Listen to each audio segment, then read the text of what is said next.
हर कहानी का एक अंत होता है, लेकिन कुछ कहानियाँ एक नई शुरुआत भी देती हैं। आज सच सामने आएगा और हर सवाल का जवाब मिलेगा। गोदाम की घटना के बाद सब कुछ बदल चुका था। कुछ दिन बाद पूरा केस अब अपने आखिरी पड़ाव पर था। विक्रम कटघरे में खड़ा था, चेहरे पर अब वो घमंड नहीं, सिर्फ हार और गुस्सा था।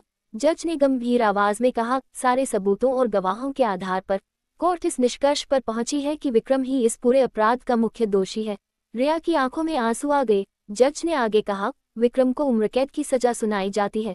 कोर्ट में हलचल मच गई। विक्रम ने गुस्से में रिया और आर्यन की तरफ देखा, तुम लोग जीत गए, लेकिन ये कहानी यही खत्म नहीं होगी। पुलिस उसे वहां से ले गई। रिया ने गहरी सांस ली, जैसे सालों का बोझ उतर गया हो। कोर्ट के बाहर रिया अकेली खड़ी थी। आर्यन धीरे धीरे उसके पास आया। रिया, उसने हल्की आवाज में कहा। रिया ने उसकी तरफ देखा। कुछ पल दोनों चुप रहे, फिर आर्यन बोला, अब सब कुछ ठीक हो गया है, सच सामने आ गया और तुम्हारे पापा को इंसाफ मिल गया।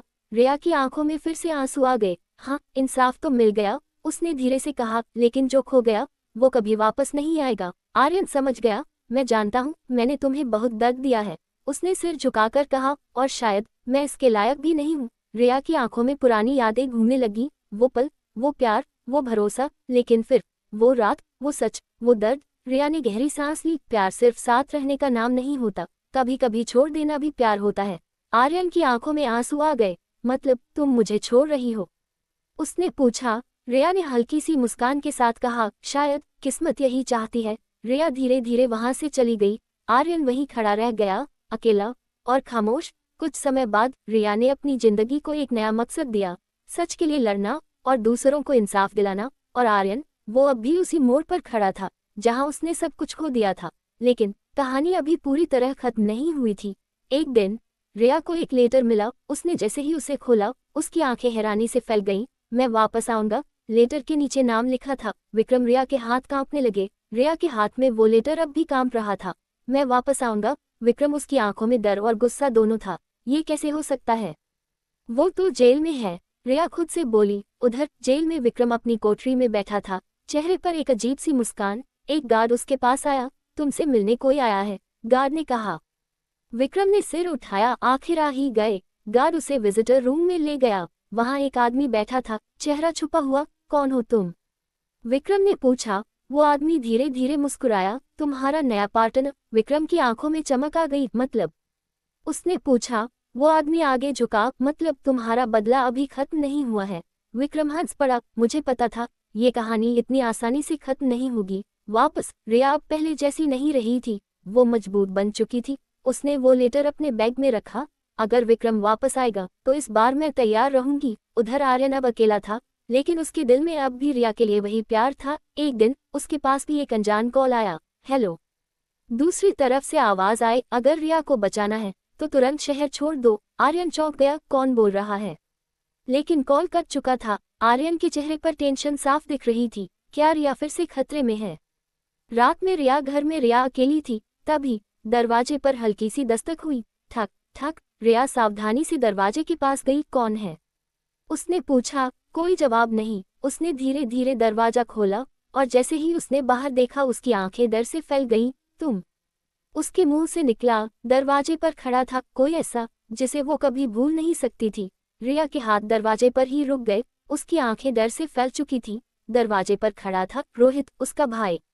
भैया, रिया की आवाज कांप गई। रोहित का चेहरा पहले जैसा नहीं था, थका हुआ, पछतावे से भरा हुआ। रिया, मुझे तुमसे बात करनी है, उसने धीमी आवाज में कहा। रिया एक पल के लिए चुप रही, फिर बोली, आप यहाँ क्यों आए हैं?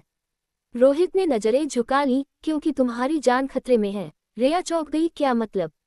रोहित अंदर आया। विक्रम अकेला नहीं है, उसने कहा। रिया का दिल जोर से धड़कने लगा। उसके साथ कोई और भी है जो उससे भी ज्यादा खतरनाक है। रिया ने तुरंत पूछा, कौन?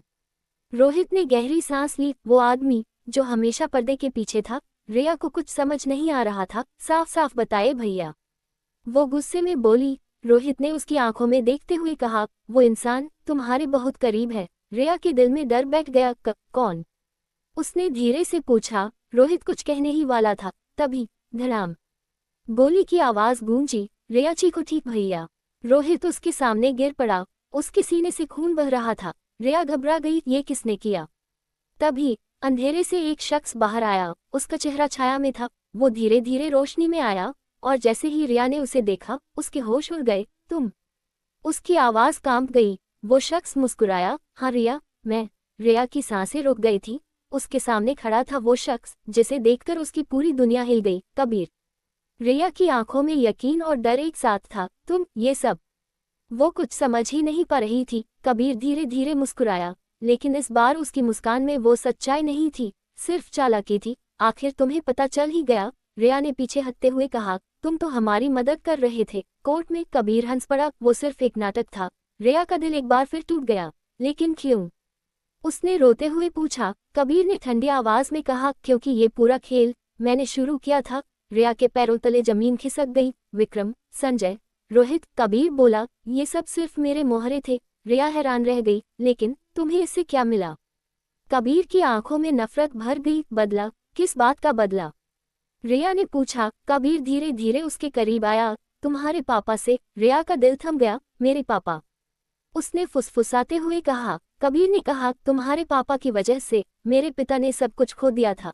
रिया की आंखों में आंसू आ गए। और इसलिए? कबीर ने गुस्से में कहा, मैंने उनका सब कुछ छीन लिया, उनका नाम, उनकी इज्जत और उनकी जान। रिया अब पूरी तरह टूट चुकी थी। तुम इतने गिर सकते हो? उसने दर्द से कहा। कबीर ने ठंडी हंसी के साथ कहा, प्यार और बदला इंसान से कुछ भी करवा सकते हैं। उधर रोहित जमीन पर पड़ा तड़प रहा था। रिया, उसने कमजोर आवाज में कहा। रिया तुरंत उसके पास बैठ गई। भैया, कुछ नहीं होगा आपको। रोहित ने उसका हाथ पकड़ा। कबीर ही असली मास्टरमाइंड है। रिया की आंखों में आंसू थे। मुझे पता है भैया। कबीर ने गन फिर से उठाए। अब सब खत्म करने का वक्त आ गया है। रिया खड़ी हो गई। उसकी आंखों में अब डर नहीं था। अगर मारना है तो मार दो, लेकिन मैं अब तुमसे नहीं डरती। कबीर मुस्कुराया। बहुत हिम्मत आ गई है तुम में। और तभी उसने ट्रिगर दबाया। धड़ाम। गोली चल चुकी थी। रिया ने अपनी आंखें कसकर बंद कर ली। उसे लगा इस बार सब खत्म हो गया, लेकिन कुछ सेकंड बाद भी उसे कुछ महसूस नहीं हुआ। उसने धीरे धीरे आंखें खोली और सामने जो देखा, आर्यन उसके सामने खड़ा था। रिया की आंखों से आंसू निकल पड़े। आर्यन। आर्यन ने एक हाथ से रिया को पीछे किया और दूसरे हाथ से अपने कंधे को पकड़ा। गोली उसे लगी थी, खून बह रहा था, लेकिन उसकी आंखों में हिम्मत थी। इस बार मैं तुम्हें कुछ नहीं होने दूंगा। आर्यन ने दर्द में भी मुस्कुराते हुए कहा। रिया रो पड़ी। तुम हमेशा मेरे लिए खुद को खतरे में क्यों डाल देते हो? आर्यन ने धीरे से कहा, क्योंकि आज भी तुमसे उतना ही प्यार करता हूँ। उधर कबीर गुस्से से पागल हो चुका था। बार बार बीच में आ जाते हो तुम। उसने फिर से गन उठाए, लेकिन इस बार आर्यन तैयार था। उसने पास पड़ा एक लोहे का रॉड उठाया और कबीर की तरफ दौड़ा। धड़ाम। दोनों के बीच जोरदार लड़ाई शुरू हो गई। रिया डर से सब देख रही थी। कबीर ने आर्यन को धक्का दिया। आर्यन दीवार से टकराया, लेकिन फिर भी खड़ा हो गया। ये लड़ाई अब खत्म होगी कबीर। कबीर हंसा। हाँ, लेकिन तुम्हारे साथ। दोनों फिर भिड़ गए। तभी रिया की नज़र जमीन पर पड़ी गन पर गई। उसने हिम्मत जुटाई और गन उठा ली। उसके हाथ कांप रहे थे। बस करो कबीर, रिया चिल्लाई। दोनों रुक गए। रिया ने गन सीधी कबीर की तरफ तान दी। अब ये सब खत्म हो जाएगा। कबीर मुस्कुराया। क्या तुम सच में मुझे मार पाओगी? रिया की आंखों में आंसू थे, लेकिन इस बार उसके अंदर एक नई ताकत थी। अगर सच के लिए जरूरी हुआ तो हाँ। गोदाम में एक बार फिर सन्नाटा छा गया।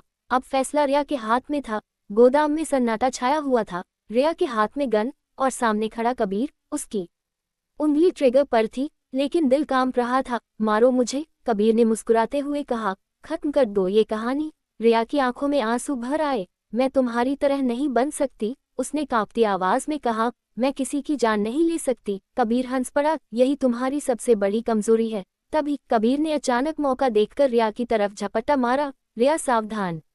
आर्यन जोर से चिल्लाया। धक्का।